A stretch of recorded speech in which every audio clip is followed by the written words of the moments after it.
योगी आदित्यनाथ आपको काहे पसंद है? आपको योगी जी का स्टाइल अच्छा लगता है? गुंडा फसाद ठीक किया हूँ। गुंडा फसाद को गुंडे फसाद की तरह ठीक करना चाहिए। गुंडा ही किया मार दो, बाद में देखा जाएगा। बता देना जी गाड़ी पलटा था कि क्या पलटा था। आपको काहे पसंद है? हम कई बार आपके भाषणों में सुने कि ये चाइना बन जाए तो चाइना ठीक कर देंगे, ये हो जाए तो ये कर देंगे। आपको योगी जी का स्टाइल अच्छा लगता है जो ये गुंडा फसाद ठीक किया हूँ? गुंडा फसाद को गुंडे ही फसाद की तरह ठीक करना चाहिए। ये आरती उतारने वाला चीज नहीं है यहाँ पे। गुंडा ही किया मार दो, बाद में देखा जाएगा। बता देना जी गाड़ी पलटा था कि क्या पलटा था, बता देना, पहले इलाज हो जाएगा। कौन इंजेक्शन देता है, टेबलेट इंजेक्शन बता देना है, खत्म कहानी। तो इस पे भी कई लोग कहते हैं ह्यूमन राइट वाइट जो चलता रहता है सब। कहियो ह्यूमनो राइट वालों को ना जिस दिन वो पकड़ के जाएंगे वो भी कहेंगे बाबा बचा लो। इस सब मामले में बाबा एकदम सही है, नो डाउट। यहाँ एकदम अपराध ही मुक्त होना चाहिए। कोई भी जगह अपराध कहीं से एक्सेप्टेबल नहीं चाहिए, किसी जाति किसी धर्म का हो। बिहार की 5 बड़ी समस्याएं क्या है आपके हिसाब से? एक तो बाढ़ आज ले कोनो से कंट्रोल नहीं हुआ। ई बैल सबको आज ले बाढ़ कंट्रोल नहीं हुआ। पहले बताओ, ये असम और बिहार में हर साल बाढ़ का आती है? आजादी लाया जाता है बाढ़। देखिए आपको पता था, पैसा कमाने के लिए। उसको पता 1000 करोड़ का बजट निकालेंगे, 100-200 करोड़ बांटेंगे, 800 करोड़ का हो गया, केक कटेगा, सब में बटेगा। अगर हम बता रहे हैं ना कि वहाँ के लोग भी वही हैं।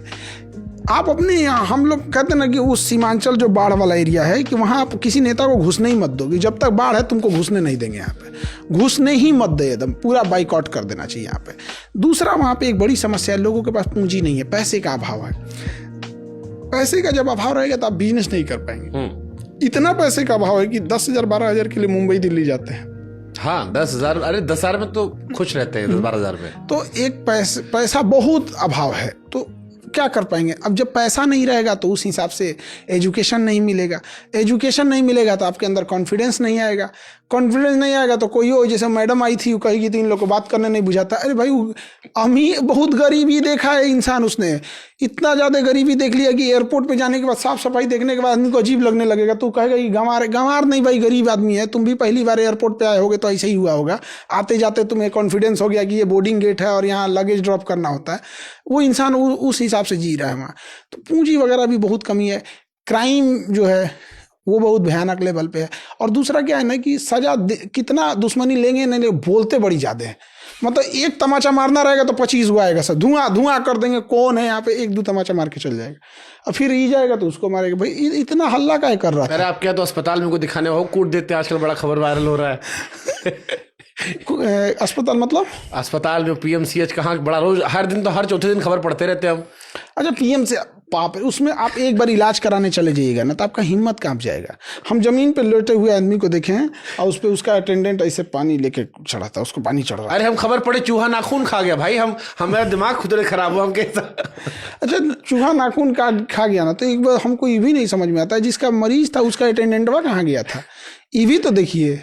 अरे हो सकता बहुत। तो ये बताइए, एक मरीज पे एक डॉक्टर तो नहीं ना खड़ा रहेगा, उसका मरीज का साथ जो आता है उसको भी तो थोड़ा ध्यान रखना चाहिए। और रात में सोया होगा, इंजेक्शन लगा। अच्छा हाँ, ये भी बात है। वो तो बेचारा मरीज है, उसको क्या समझ में, उसको इंजेक्शन लगाया होगा, वो सोया होगा, बगल वाला खर्राटा ले रहा होगा। जैसे हमारे आपके घर में कोई बीमार पड़ जाए तो अब हम लोग कैसे छोड़ देंगे लोग की? लेकिन अगर बिस्तर हो, बेड हो तो ठीक है। अगर भुइयां बिछा के पड़ा है कि उन्हें, हाँ ये हो सकता है कि जमीन उमीन पे बिछा के कहीं सोया होगा। रेलवे स्टेशन अस्पताल में तो मोटा मोटा चूहा भी, बहुत तंदुरुस्त चूहा होते हैं, सर काट लिया होगा यहाँ पे, क्या कहिएगा।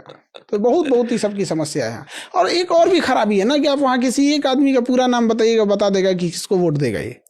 हाँ, तो जब आपको पता ही है कि आप किस ब्रांड का जूता खाएंगे तो फिक्स है आपको उसी ब्रांड का जूता हर साल खाना है आपको, और फिर आके गरियाना है कि ये ऐसे नहीं होता है, वैसे होता है। एक मूलभूत ये सब समस्याएं हैं बहुत ज्यादा। अटल जी कहते थे कि माना कि अंधेरा घना है बट दिया जलाना कहाँ मना है। कोई उम्मीद दिखती है आने वाले सालों में कि बिहार भी बेहतर होगा? फिर अगेन बिहार नहीं, बिहारी को बेहतर बनाने की जरूरत है। और सबसे पहले अपनी पूंजी के दम पे अपने खड़ा होने के लिए। बिहारी तो इतना सारा IAS PCS अधिकारी निकल रहा है, बिहारी तो बेहतर हो ही रहा है। आप तो ऐसे कर रहे हैं जैसे बिजनेसमैन होता है, नौकरी करने वाला केवल अपने के लिए काम करता है, बिजनेसमैन ही दूसरे को देता है। एक बिजनेसमैन 10 लोगों को रोजगार देता है, अगर छोटको बिजनेसमैन है तब। तो बिजनेसमैन आता है तो उसका TV खोल लेते हैं सब। तो ये तो लॉ एंड ऑर्डर की जरूरत है वहाँ पे। कोई जैसे अभी हम आपको बताते हैं, अगर हमको किसी को नोएडा में यूनिवर्सिटी खोलनी है तो नोएडा यूनिवर्सिटी अगर खोलना है ना, 1 महीने के अंदर गवर्नमेंट आपको जमीन उमीन अलॉट करके दे देगी, आराम से मिल जाएगा आपको, कोई झमेला नहीं। उस पर भी आपको लीज दे देगी कि जो बचा हुआ पूंजी आप यूनिवर्सिटीज़ के डेवलपमेंट में लगाइए। हम आपको कहते हैं 5 साल तक पैर घिस कर रगड़ दीजिए, वहाँ नहीं मिलने वाला है बिहार में। नहीं देगा को। गवर्नमेंट के पास है ही नहीं है, देगी भी नहीं गवर्नमेंट, और दूसरा जो मिलेगा वो विवादित मिलेगा। तो कोई कंपनी वाला आता है पैसे, हम तो एक बिजनेसमैन को जानते थे, कोई इन्वेस्टमेंट करने के उद्देश्य से आया था और 6 महीना तक बड़ी घूमा, उसके बाद चला गया। कहा कि जहाँ जा रहे हैं वो पूछ रहा है कि हमको कितना मिलेगा, हमको कितना मिलेगा। भैया ये भी शुरुआत में ये हाल है तो हम क्या करेंगे? आपने सपोज कीजिए आप एक कंपनी खोल दी है, फैक्ट्री खोल दी है, तब छोटा सा में तो फैक्ट्री खोलेंगे नहीं। अब वो जो बाउंड्री कराना है ना, आप नहीं करा सकते अपने से, उस एरिया का एक फिक्स होगा कि ये एरिया का ठेका यही लेते हैं। अब जो ईंटा बाहर 10 रुपये मिल रहा है ना, आप वहाँ 15 रुपये में खरीदेंगे। जो टाइल्स बाहर 400 का मिल रहा है, आपको उससे टाइल्स खरीदना है, वो 700 में देगा आपको, फिक्स है। तो इसे करते करते सब वहाँ से भागने लगे। और ये चीजें है ना, बड़ा इंसान कुछ बोल नहीं पाता है, वो चुपके से अपना रास्ता लेके निकल जाता है। तो ये सबको पता है, सब इस सिस्टम का ऐसा बदलता का है नहीं, सबको मजा मिल रहा है, इसलिए कोई नहीं, सब में बट रहा है। और पब्लिक उसी हिसाब से, जब तक पब्लिक नहीं बदलेंगे, सोचिए वहाँ देवर भाभी का अश्लील गाना मिलियन में जाके रिकॉर्ड बना देता है। हाँ, मतलब बिहार का इमेज होगा ढोड़ी चाटना। यही सब चीज तो रह गया है यहाँ पे, बेशर्मी हो गई है ये चीजें। इस पे सरकार सेंसर बोर्ड ये सब नहीं लगा पाई है। तो कितना शर्म की बात है कि अश्लील गाने ट्रेंडिंग पे चले जा रहे हैं, नंबर 1 चलते, सारे नंबर 1 चले जा रहे हैं। तो ये हो गया। एक सिंगर से हम मिले तो उसने वो अश्लील गाने गाता था, तो इत्तेफाक से कहीं ऐसे मुलाकात हो गई किसी पार्टी फंक्शन में, वो भी आया हुआ था। तो हम कहा है, तो कहा खान सर अगर हम लोग सब गाना गाने लगे तो कोई सुनबे नहीं करेगा। हम कहे इसका अलग रोना है भाई, तो हम ही को समझा रहा है। हम कहेंगे भाई अब क्या करें, हम करें हम सब गाना गाए हैं और लगा दिखाने कि देखिए इसको कितना लोग देखे हैं, इसको कितना देखे। 2-4-10% का अंतर रहता तो समझ में आता, वो कोई देखबे नहीं किया। तो मतलब हमने गिरने को उत्थान मान लिया। हाँ, यही सही कहानी है। अच्छा, बिहार में जातिवाद में आपको लगता है कब वो खत्म होगा?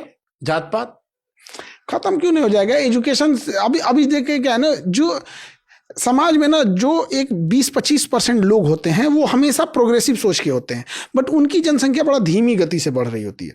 और समाज में जो रूढ़िवादी सोच के लोग होते हैं ना, उनकी संख्या एक तो पहले से ज़्यादा है और उनकी संख्या भी बड़ी बढ़ रही होती है। और समाज में वही चारों ओर ज़्यादा देखने को मिल जाते हैं। तो ऐसा लगता है कि समाज ही नहीं बदल रहा है, बट धीरे धीरे समाज वहाँ भी बदल रहा है। मैं बिहार में कई नेताओं का मैंने पॉडकास्ट किया, तो उसमें एक बीच में डेटा आया था कि बिहार में 1200-1300 परिवार है जिनके परिवार के लोग ही 70-80-90% बिहार में सांसद, मंत्री, उप मुख्यमंत्री बनते जा रहे हैं। ये पूरे इंडिया की बात यही है। यूपी में भी तो वही है कि वो डायनेस्टी चलती आती है। तो कोई जरूरी नहीं कि केवल आप बिहार को ही बोलिएगा। यूपी में कोई भी बड़ा नेता देखिएगा, उसके या तो फादर नेता होंगे या तो उसका बेटा आ गया होगा। तो अगर सिस्टम चेंज करना है, जैसे आपने कहा ना कि टॉप पे जाओ, टॉप पे जाके नीचे बदलाव करो, तो पॉलिटिक्स में आना पड़ेगा या दूर रहकर भी हो सकता है? चीज़ें सही हो जाती हैं तो दूर से ही कर सकते हैं। अकाउंटेबिलिटी तय कर दीजिए। जैसे मान के चलिए आप राशन कार्ड बनवाने के लिए गए, तो उसका या तो 15 दिन के अंदर बनाओ या तो प्रॉपर रीजन देके रिजेक्ट करो। बट यहाँ क्या है ना, ओपन है, वो 15 दिन का 15 साल लगा देगा, तो फिर उसके लिए उसको पैसा देना पड़ता है। आपका आधार कार्ड में नाम गलत हो गया, 10 दिन के अंदर उसको सही करो या तो प्रॉपर रीजन देके खत्म करो। आप प्रॉपर लिख के दो कि इस रीजन से नहीं कर पा रहे हैं, देगा यहाँ पे। तो आपने क्या किया ना, टाइमिंग नहीं रखा है, जिस वजह से अधिकारी का मन बढ़ा हुआ है। अच्छा तुमको जरूरत है, आप बताते हैं तुमको। अब हो गया वही काम यहाँ पे, जब उसको दिख रहा है कि इस इंसान को 10 दिन के अंदर काम है, लेकिन हम करेंगे ही नहीं। तो कुछ चीजें तो गवर्नमेंट इनिशिएट शुरुआत में ही सही कर सकती है, लेकिन ये करेगा कौन? मान के चलिए वो 10 दिन में नहीं किया, तो आप इसके लिए कोर्ट में जाएंगे। और सबसे ज्यादा चीजें कहाँ अटकी हुई हैं? कोर्ट में। मोदी जी जब चुनाव नहीं जीते थे तो कहते थे मैं जजों की संख्या सुप्रीम कोर्ट में बढ़ाऊंगा। एक तो 80% समस्या उसी समय खत्म हो जाएगी जितना लोकसभा में सांसद बैठते हैं ना, संसद भवन में जितना सांसद बैठते हैं सुप्रीम कोर्ट में उतना ही जज बैठाइए, खाली बैठेगा लोग यहाँ पे। अरे भाई साहब हमारे यहाँ कोई केस है, ले आओ इधर आओ। तुमको सुबह में भी बुलाया, तुम एक काम करो 3 बजे फिर आना, एक के दिन में 2 बार तारीख लगेगा। चलो इसी मैं कहता हूँ, देश में कानून व्यवस्था में 2 तरीके से है, एक आम लोगों के लिए, खास लोगों के लिए। कानून व्यवस्था किस पे चलता है? वकील पे। पैसा है, बढ़िया वकील है, पैसा नहीं है, बढ़िया वकील नहीं है। एग्जैक्ट वैसे ही जैसे सुनवाई कैसे होता है खट से? नहीं, वो उसके पास वो एक लेगेसी है, उसके पास उसकी पूरी टीम है, वर्क कर रही है, सब कुछ करे, बढ़िया पैसा वाला वकील। लड़ते भी केस बहुत मजबूती से हैं, ऐसा नहीं हुआ। जैसे डॉक्टर में क्या है, आपके पास पैसा है, आप बढ़िया डॉक्टर देख लीजिए, और पैसा नहीं है तो नॉर्मल डॉक्टर से जाके दिखाइए। तो क्या फर्क थोड़ी, पढ़ा तो दोनों सेम है, उसके पास एक्सपीरियंस है, उस अपनी चीज़ों को रखने का तरीका है। ठीक है, अब पॉलिटिकल सेगमेंट में बात करते हैं। इंदिरा गांधी को आपने कहा कि बड़ी मजबूत प्रधानमंत्री रही, और अभी शायद आपने कहीं जिक्र भी किया था वो होती तो मार मुर के पाकिस्तान को एकदम ठीक कर देती। आपको लगता है इंदिरा गांधी जी सबसे मजबूत प्रधानमंत्री रही हैं भारत, आजाद भारत की? डिसीजन लेने में ज़्यादा नौटंकी नहीं करती थी और उन्हीं का डिसीजन है उनको मतलब उनकी हत्या का कारण उन्हीं का डिसीजन पड़ा, क्योंकि जो इंटेलिजेंस थी उन्होंने हटा दिया था उन्हें। इन्होंने कहा कोई बात नहीं, ये तो उन्हीं का डिसीजन था। तो डिसीजन लेने में बहुत स्ट्रिक्ट थी मोदी जी। डिसीजन लेने में क्या है ना कि अगल बगल में 10-15 लोग हैं। जैसे ऑपरेशन सिंदूर चलेगा कि नहीं चलेगा, अब डोभाल साहब बताएंगे। डोभाल साहब बहुत अच्छे हैं, बट अब एज हो गया है। एक एज के बाद आदमी थोड़ा, सबका होता है, आज से हम लोग का भी जब एज होगा तो शायद इतना नहीं एक्टिव हो पाएंगे आदमी। तो ये थोड़ा सा उनमें है गड़बड़ी। इतना बढ़िया मौका मिला था, दो धागे बराबर करना चाहिए था ऑपरेशन सिंदूर में। मतलब इतना उम्मीद पाल के हम लोग रखे थे, ये तो बात है कि मतलब दिल पे लात रख दी, कचर दिए एकदम। बहुत तकलीफ लगा, बहुत तकलीफ। पाकिस्तान में बोलता कि सीज फायर कर दीजिए, आप काहे सीज फायर कर दिए? हाँ, तो वो तो धप्पा बोल के चला है। पाकिस्तान ने यूएस से कहा, यूएस ने हमसे कहा, जो खबर आ रही थी। फिर आपकी सोवरेनिटी कहाँ चली गई? संप्रभुता हम किसी की बर्दाश्त नहीं करते। मैंने ट्रम्प आप बोल देगा वो पेट्रोल पंप तो हो जाएगा, डोनाल्ड ट्रम्प। तो ये नहीं होना चाहिए सब। पाकिस्तान पे आपने क्या बदलाव किया? आपको क्या लगता है ऑपरेशन सिंदूर के बाद आतंकवाद खत्म हो जाएगा? मतलब वो ये कह रहे हैं कि हमने उनके घर में, बाथरूम में, किचन में घुसकर बता दिया कि अब हमारे यहाँ आओगे तो हम तुमको घुस के फिर से तुम्हें ठोकेंगे। कौन वाला मिसाइल मारे हैं? जाके ढलैया तू रहा है खाली, मैंने घरों नहीं उड़ाया है। जिस चीज पे गिरा है ना उसका एगो कोनवा मारा है। तो किस लेवल का आप मिसाइल मारे हैं? मतलब आप पब्लिक को दिखाना चाहते थे कि हम हमला किया। आप पर्सनली खुश नहीं जिस तरह से कार्रवाई हुई, और स्ट्रांग होनी चाहिए थी? आप बताइए, ये मतलब ये दिखा कि हम इंडिया में लोगों को दिखाएंगे कि हमला किए हैं और वहां कह देंगे कि भैया ये जवाब था, उतना बड़ा हमला नहीं था। मतलब आपका मिसाइल पूरी इंडिया को क्रॉस करके जाता है और पाकिस्तान के एयरबेस पे गिरता है। उस एयरबेस की पूरी बिल्डिंग नहीं तबाह होती, उसका एक कोना तबाह होता है। पूरा एयरबेस उड़ना चाहिए यहाँ पे। हमला मतलब जिस तरह से रूस कर रहा है, हमला मतलब जिस तरह से इजराइल कर रहा है, तब ना जाके कोई। अच्छा, तब फुल फ्लेजेड वॉर होती अगर हम पूरा उड़ा देते। वो कह रहे हैं कि मैसेजिंग के लिए हमने किया, कि मैसेज दे दिया कि आतंकवादी मार दिए 100। देते रहिए मैसेज, मैं इसमें क्या मिला? आपको लगता है पाकिस्तान फिर हिमाकत करेगा? इससे कितना, देखिए पूरी दुनिया का ध्यान था कि इंडिया के ऊपर इन्वेस्टमेंट करने का, क्योंकि यूएस ने टैरिफ लगाया था चाइना पे। ये चीज चाइना की थी और हम लोग क्या किए? अब डोभाल साहब को कौन समझाएगा? ये ऑपरेशन जो पहलगाम हमला हुआ था ये पाकिस्तान द्वारा कराया गया था। इसका मेन मास्टरमाइंड चाइना था। उसके ऊपर इतनी टैरिफ लग गई थी, पूरी दुनिया चाइना की बात कर रही थी। एप्पल शिफ्ट हो गया था इंडिया में, बड़ी बड़ी इन्वेस्टमेंट आ रहे थे। उसको चाइना को दिख गया कि भाई साहब ये पैसा, चाइना एक चीज जानता है, भाषणबाजी नहीं, उसको करना पैसा लगाओ। पैसा आ गया ना तो 20 गो दिमाग वाले को रख लेंगे।